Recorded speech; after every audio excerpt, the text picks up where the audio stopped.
बहुत खूबसूरत सी सेइंग है कि if you slow down a little you will notice a little, if you slow down a lot you will notice a lot, and if you slow down completely you will get the life as it is. जी हाँ, तो हमारी रफ्तार जीवन जीने की ये decide करती है कि हमारी क्वालिटी कैसी होगी लाइफ में।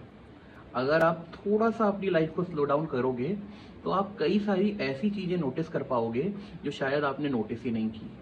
जब आप अपनी लाइफ की रफ्तार को कॉन्शियसली 20% कम और कर लोगे तो आप बहुत सारी और चीज़ें जानने लगोगे। और अगर आप अपनी लाइफ को 50% तक स्लो कर लेते हो तो आप लाइफ को एज इट इज समझ पाओगे जैसी वो है। हम आज जीवन को इसलिए नहीं समझ पाते क्योंकि हम कहीं ना कहीं दौड़ रहे होते हैं, भाग रहे होते हैं, हर काम को कंप्लीट करने की जल्दी में होते हैं, और इसलिए जो भी जर्नी होती है हमारी थ्रू आउट द डे वो कहीं ना कहीं ऐसे बीत जाती है और हमें पता भी नहीं चलता।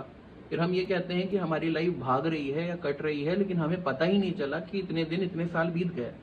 लेकिन अगर आप इस लाइफ को एक्सपीरियंस करना चाहते हो, हर पल को जीना चाहते हो, हर दिन को जीना चाहते हो, तो कहीं ना कहीं अपनी लाइफ जीने की स्पीड को रिड्यूस कर दीजिए। आज से 20 से 25 साल पहले लोग एक स्लो लाइफ जीते थे क्योंकि ना तो टेलीविजन था, ना टेलीफोन था, ना इंटरनेट था, कुछ ऐसा था नहीं जिससे वो डिस्ट्रैक्ट हो पाए।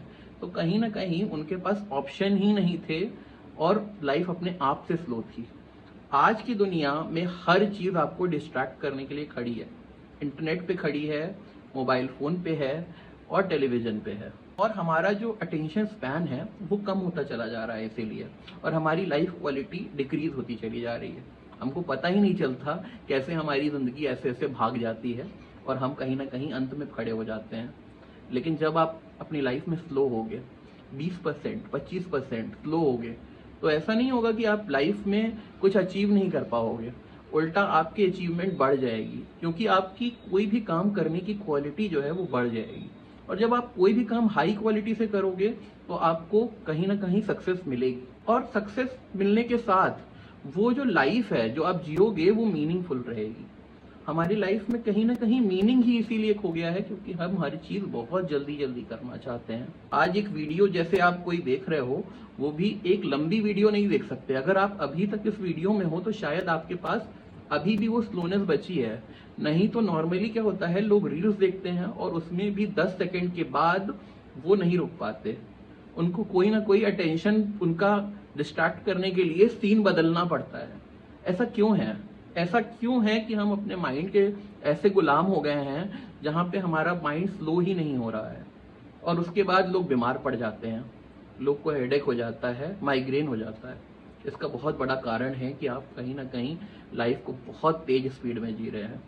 आपको कहीं ना कहीं स्लो डाउन करने की जरूरत है, कहीं ना कहीं रिलैक्स करने की जरूरत है, कहीं ना कहीं सांस लेने की जरूरत है। जब आप लाइफ में स्लो डाउन कर जाओगे ना तो आपकी जो सांस है ना वो गहरी हो जाएगी। ओशो कहते थे कि बच्चा जो होता है वो कहीं ना कहीं अपने अस्तित्व से जुड़ा रहता है, एक स्लो लाइफ जीता है, और जब सांस लेता है ना वो नाभि से लेता है। लेकिन जैसे जैसे हम आगे बढ़ते चले जाते हैं, बड़े होते चले जाते हैं, हमारी सांस जो है वो कहीं ना कहीं छोटी होती चली जाती है। हम अपनी नाभि से सांस नहीं लेते और इसीलिए वो सांस लेने का भी मजा खत्म हो जाता है। ये सबसे बड़ा हमारे पास एक चमत्कार है कि हम कहीं से अचानक में इस धरती पर प्रकट हो गए हैं, इस अस्तित्व में हैं, एक दूसरे से बात कर रहे हैं, इस टाइम स्पेस रियलिटी को इन्फ्लुएंस कर रहे हैं, इसको एक्सपीरियंस कर रहे हैं। लेकिन अगर आप भागने में रहोगे तो शायद आपको जो भगवान ने यहाँ भेजा है उस चीज का ही मतलब खत्म हो जाएगा। इस दुनिया में, इस जहान में, इस धरती पे अगर आपको इस सब चीजों को समझना है तो मैं आशा करता हूँ कि आप अपनी लाइफ को 20 से 30% स्लो करोगे। मैं आशा करता हूँ कि आपके लिए वीडियो हेल्पफुल रही होगी। नमस्कार।